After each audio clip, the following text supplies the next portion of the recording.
بسم الله الرحمن الرحیم. دوستان عزیز، السلام علیکم و رحمت الله و برکاته.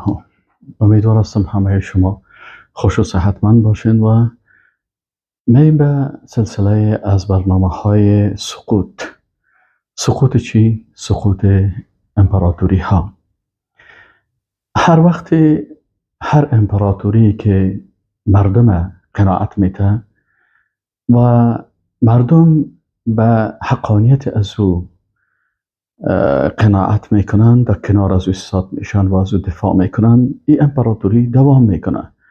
ولی روزی که دروغ، کذب، ظلم و جنایت این امپراتوری ها به اوج میرسه، آغاز مرحله سقوطشان میرسه. امروز امپراتوری بزرگ امریکایی، امپراتوری غرب، این امپراتوری که توسط شرکت های خطرناک با حمایت لوبی های یهودی و صلیبی و شیطان پرست ها، همه اینها دست خود یکی کردن و بالاخره مردم در طول چندین 1.5 قرن هست که فریب میتن. فریب چی؟ فریب انسانیت، فریب اخلاق، فریب مظلومیت. چندین سال است بعد از جنگ جهانی دوم بر مردم اوتو تبلیغ کردن که هتلر 6 میلیون یهود چی کرد؟ بر از اینا داشتهای انسان سوزی ساخت و اینها را در داد و از بین برد. خب هتلر ظالم و جنایتکار بود، ولی دروغ بزرگی که در قضیه هولوکوست بود این بود که در این قضیه اینا برای مردم وانمود کردند که ملت یهود بسیار مظلوم هستند، بسیار مظلوم هستند. سر از این هم در یک برنامه صحبت کردیم که کسایی که از خود غرب قضیه هولوکوست یک قضیه دروغین و ایداش ها را که چه قسم بعد از در سال 1948 ساخته شد و ای که 6 میلیون چه قسم اینا دروغ ادعا کردن، سر از اینا بحث کردیم. ولی میبینیم که مردم خود از اینا جنگ های را به نام تروریسم، به نام مبارزه به ضد تروریست ها، به مبارزه به ضد دهشتگردها و ظالما و قاتلای اطفال و یا در طول قرن و بیشتر از 1 قرن و 1.5 قرن اینا ادعا میکردن و خودشان که ما میخوایم انسانیت باشه، اخلاق باشه، ظلم نباشه، عدالت باشه، ای باشه و ای باشه، و امروز به سر چشم مردم میبینن که خود از اینا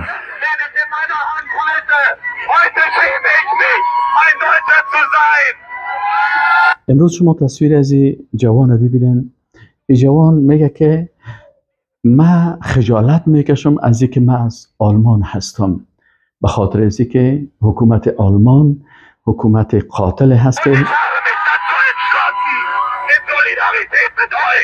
به خاطر چی؟ به خاطر ظلمی که بالای فلسطینی ها میشن، به خاطر از اینکه اطفال معصوم کشته میشن، زنای بیچاره در زیر بمباردمان خطرناک، کسایی که در این تقریبا بعد از تقریبا 60 سال هست که اینا ادعا میکنن که چی هستن؟ که مظلوم هستن. یهود مظلوم توسط هتلر کشته شدن، توسط هتلر 6 میلیون هستن، در حالی که بعد از جنگ و قبل از وقتی که احصایه های از او را حساب کردن که اینا تعدادشان به 6 میلیون هستن، کلشان نمیرسید. زیاد کشته شدن از اینا 1 لک یا 1.5 لک بوده که او هم در داشتخانه، بلکه به خاطر جنایاتی که اینا کردن که وقتی سر مسئله هتلر بیاید که انسان امروز شاید مردم بگوین که امو وقت هتلر کار خوب کرده بود. امروز مردم خودشان برخواستن و میگن که شما در طول 60-70 سال فریب دادین مردم که ما چی کردیم؟ ما ضد ظلم بودیم و ما ملت یهود مظلوم هستن و ما از اینا دفاع میکنیم، در حالی که چی هستن؟ در حالی که اینا شما ظالمترین مردم هستین. و شما یک کلیپ از این من میخوایم که پاسپورت ما چی کنم؟ از بین ببرم. به خاطر چی؟ به خاطر فلسطینی ها. و پاسپورت خود چی میکنه؟ پاره میکنه. به خاطر چی؟ به خاطر ازی که و دیگر ها برش کف میزنن.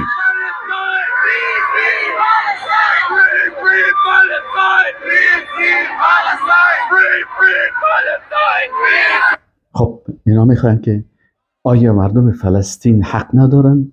خب امروز این مردم ظلم و جنایات حکومت های خوده، این طاغوت هایی که ما میگفتیم که اینا طاغوت هستن و اینا ظالم هستن و مجرم هستن و بسیاری مردم باز میخیستن که نه ولا اینا بسیار انسانیت دارن، بسیار اخلاق دارن.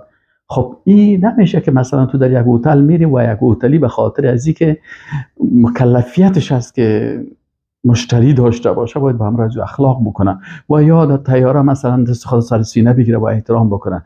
انسانیت و اخلاق در این میشه که در جایهای دیگه وقتی که در قسمت‌های دیگه جهان میری و اونجا مردم مظلوم قرار دارن، اون مردم مظلوم از ظلم خلاص بکنیم. کلیپ دیگه رو شما سر کنیم. خانم هست میگه که من خودم از امو داشهای هولوکوست که بحث میشد، امو قتل که از یهودیا بود، از او قتل که در او وقت یهودیا بود، من از امو زمان زنده ماندیم. برای من چک چک نکنید.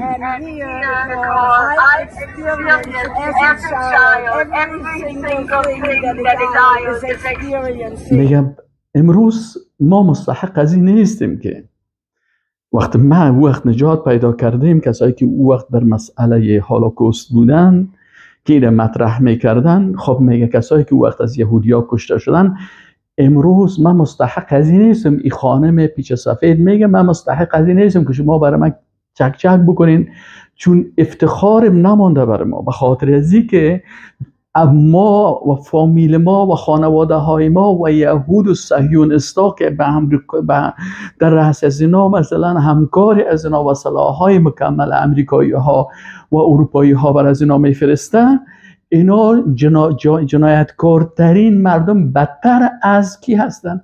بدتر از هتلر هستن. شاید هتلر انسان‌ها، جنگی‌ها، جوان‌ها، کلان‌ها را کشته باشه، ولی اینها طفلا را، زن‌های بیچاره را، مردهای پیر کهنسالی که حرکت کردن نمیتونن خانه ها را سر از اینا چی میکنن. پس این خانم برش میگه که اطفال غزه میگه وقتی او وقت من خانواده خود از دست دادم توسط او بم‌هایی که در او وقت انداخته شد. When I came to America as an almost 17-year-old, I discovered this America. وقت میگه من 17 ساله بودم که به امریکا آمدم. به خاطر چی؟ به خاطر حقوق بشر، حقوق انسان، انسانیت. لکن وقتی که من در اینجا آمدم در طول عمرم چهره دیگی امریکا را من در اینجا کشف کردم که او چهره دیگه داره، که او چهره شیطانیش است که او را نشان نمیده. در ظاهر همه گپای خوب و تبلیغات است، کل رسانه به دست از اینا هست، ولی در باطن اینها جنایتکارای خطرناکی هستند.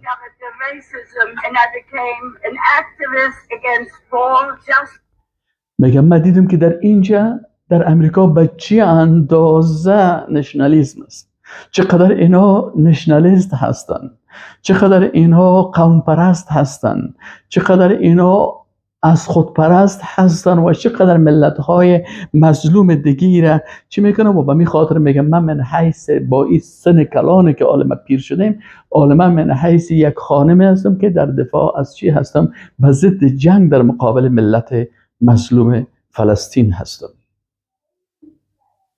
And I'm here as a peace activist. We need to bring this to an end. There is no excuse for. میگه حال ما در مقابل چی قرار گرفتیم؟ در مقابل از این ظلمی که در اینجا هست قرار گرفتیم و هیچ وقت این خانم میگه که من هیچ وقت به این 15,000 طفل یا حالی که تعدادشان بسیار زیاد شده میره و احصایش بسیار زیاد است، میگه هیچ انسانه که انسانیت نیست اصلا که 15,000 طفل در زیر بمباردمان، در زیر دیوارها تکه تکه شوند در عصری که از تمدن و سیویلایزیشن و پیشرفت و ترقی و ایگه پاس و خن گفته میشه. بناهن دوستا چی هست؟ ایره در زبان عربی بدایت و نهایه میگن که این آغاز از بین رفتن نظام دموکراسی، نظام صهیونیستی، نظام هایی که اینها به نام حقوق بشر ملل، این نهایت ملل متحد، نهایت صهیونیسم، نهایت امریکا و نهایت این سیستم خطرناک ظالمانه غربی هست که این نهایتش است که ملت خودشان در مقابل اسلام میخیزن و میفهمن که تمام سخنهایی که حقوق بشر میگه دروغ است، تمام شعارهایی که به نام انسانیت بود دروغ است، اصلا انسانیت نیست، اصلا حتی حقوق حیوان نیست. برای این ملت بیچاره حتی من انسان خودی که حتی حیواناتی که زندگی میکنن در جنگل، حیوانات هم نسبتا میتونن که در جاهای راحت زندگی بکنن و شب بخوابن. اینچه از اونچه هم اگر مثلا یک ظالم یک حیوان مثلا درنده پیدا میشه، یک حیوان مثلا شکار میکنن، اما اینجا حیوانات انسانی که با یک بم خود به هزاران طفل معصوم و زن بیچاره و مرد بیچاره را از بین میبرن. از این خاطر مردم روز به روز بیدار میشن و وقت مردم بیدار میشن پس در جستجوی از این میشن که حق در کجا هست، حق در کجا هست. دموکراسی ناکام شد، همین قسم که نظام کمونیسم ناکام شد بعد از 70 سال در شوروی، همین قسم نظام دموکراسی و نظام لیبرالیستی و نظام سکولاریسم غربی هم رو به نابودی هست و این آغاز نابودی هست. درست است مسلمان ها زیاد تاوان میتن، درست است زیاد طفلا کشته میشن، درست است زیاد زنهای بیچاره کشته میشن، درست است که زیاد مردهای بیچاره کشته میشن، اطفال معصوم، طفلای زیاد بی مادر و بی پدر و یتیم و سرگردان و در سرک ها مفتن و از گرسنگی و از حالات سخت میمیرن. لیکن تمام از اینها چراغ ظلم ظالم تا دم محشر نمی سوزد، اگر سوزد شب سوزد، شب دیگر نمی سوزد. جزاکم الله خیرا. منتظر کلیپ های دیگه یا استا باشین که حقیقت ها را درک بکنیم و بدانیم که حق در کجاست. و السلام علیکم و رحمت الله و برکاته.